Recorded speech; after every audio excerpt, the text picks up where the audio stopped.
You're trying to visit a website and the internet is very slow and you want to make it faster. What you need to do is to click on Windows R. It brings out this command prompt, this run interface here, as you can see. Then you type in CMD, you press OK.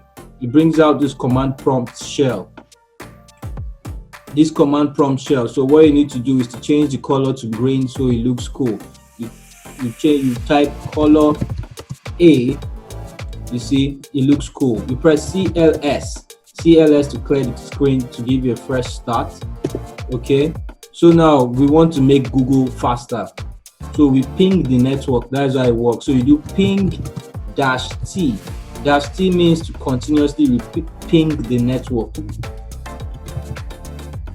.com. You press enter. Now you see it brings out the IP address. You see here is google.com, the IP address, and it continuously pings the network. Now if you look here is the time. The shorter the time you have here, the faster your internet is.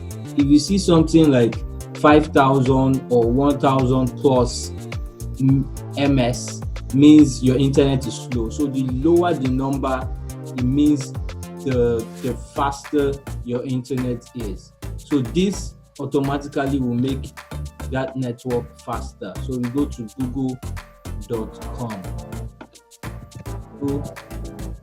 Google.com, and you see it loads up instantly. That is a quick tip on how to make your internet faster, pinging the network.